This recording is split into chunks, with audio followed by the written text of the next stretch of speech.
We are at Millstream Cove right now, and this is a place that I come often in the middle of the day when I'm sitting at my desk writing and I need at some point in the day to get my brain out for some fresh air. And I'll come down here and I'll walk the trail. It's just a short trail in the cove. And the reason that I love it is that it is a convergence of a whole bunch of different worlds. There's the highway noise on one side, and there's the farmer's field on the other side. And then there's suburbia where I live, and which occupies that in-between space. And then there's the cove, and depending on the time of day, there'll be different bird noise, or sometimes traffic hum will be louder. The water might be out or in. Sometimes there's a heron, sometimes there has even been a seal down here in the water, and it's always interesting to see what is out here. Before Suburbia was here, the Hudson's Bay Company used Millstream to bring their vessels down to this little waterfall, and they would fill it up with fresh water. And there was an actual sawmill where the wood was milled. And so there's this layer of history before me, but before that, it was the traditional territory of the Lekwungen peoples. And arrowheads have been found even in the land here, surfacing over the years. So whenever I walk here, I think about all of the different elements, the history, the people, and then my footprints walking over this land, and that's where I often find a lot of inspiration. This poem's called Backyard Hammock Gospel. On the other side of the fence, the dog keeps barking, barking for a worthy translator. Rising from the cove, a brackish croon and hackle, again the blue heron, in love or out. Acres over, the farmer's tractor gears the field down to stubble. The chorus of weeds blows in for free on a hijacked breeze. Above my head, a turkey vulture angles roofline, treetop, scoping out the road below in lazy halos. The inside-outness of the higher mind swills with petals, sways in the mock orange and peonies, heavy-headed under the sun. From the living room's open window, the turntable crackles an old song. This world is not my home. I'm just a passing through. This is a poem called Design, and a little bit of a nod to Robert Frost and his ability to weave a beautifully rhythmic line, but it's also just the thinking that he did so much in his poetry, of seeing design in everything. And that was my inspiration, as well as just walking in the world and looking at the scraps around me physically and seeing design in even that. Design. I found beside the trail a jilted nest, spilling out 3 eggs in shards, blue, sparrowless, woven twig and moss, braided cord, the kind that tugs a child's hood on tight, and 2 dog hair, feather down, dryer lint, a burlap thread or 2. This patchy nest flown in, packed and tatted, home concoction hoisted straight from the brain of a bird, begun as lacework in the blood, instinct light-boxed in cells.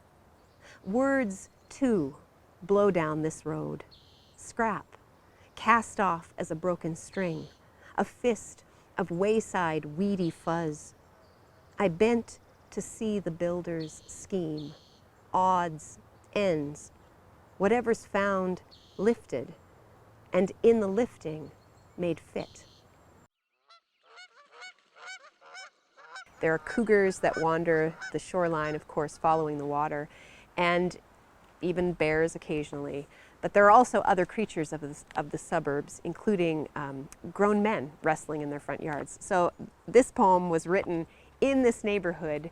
It was written, I want to say, in not retaliation, but a kind of, if I'm going to be kept awake by grown men wrestling on the front lawn, I'm going to write a poem about it. And I ended up actually taking the poem, printing it out, slipping it into an envelope, and sneaking in the early morning hours and tucking it under the doormat of the house in question. And after that, there was never loud party noise in the middle of the night again. So, based on a true story, a poem of the suburbs. This is called Into That Good Night. They're trying to be boys again, these men across the midnight cul-de-sac. In the light that shines from the open garage, their shadows roughhouse in the driveway, horseplay on the lawn. One man whacks another with a paddle, while others whoop and cuss like teenagers on leave from common sense. Testosterone and alcohol cocktailing in their blood. With every swig from a solo cup or bottle, they crank back years.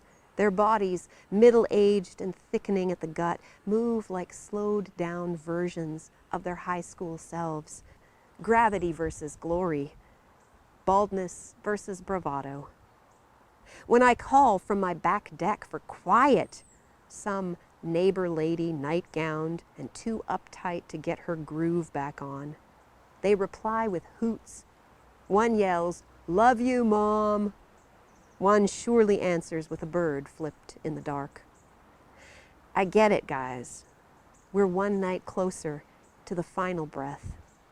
Let the party shred this placid suburb with a trooper anthem in stereo reverberating from your speaker stack. Let those asleep or trying to be wake up to your crotch rocket engine rev, to the noise of drunk bodies refusing to go gently, to the sound of grown men wrestling with the moon. A lot of the poems I write sit for a long time after I've written them, and they sit in this state of almost done, not quite done. This is one of those poems, and it's a poem that I wrote after coming back from my morning walk with my dog, which I do every morning. And I keep a sort of morning journal where I might write down an image or a line, and it might grow into something more. And of course, after a dog walk, there's often a dog in the writing. So this is called Not Another Dog Poem. Don't do it. Don't, is what my mouth says. What my better mind tells me. But my hands, they keep going. Keep bringing back the morning's sleek and running through wet grasses zeal into words. Keep delighting in the weed-seeded chaffy torso, launching, loping, leaping into a play bow, a jet to the left, pizzazz in hyperdrive, exuberance in a fursuit, four-pawed, wild side revving down the suburb trails. And off those trails, even more of the world, more of this nose to the dirt adoration, sniffing both the earth's perfume and grunge. Who was here? Who was here? And who was here? Same as every day, I stalk behind, pick up a stick, hurl it hard in an arc that sends my dog like an arrow to the target, flying for the fetch, then boomeranging her retrieval, tongue out, tail high. Who doesn't want the reward of the happy yes, the good boy, good girl, good creature of my heart? When I stand before the one who bids me come, may what I lay at his feet be more than a dead branch, yes, more. But may I look up at my master with this same glitter-eyed devotion, eager for the outstretched hand to give me more than I asked for, more even than I imagined.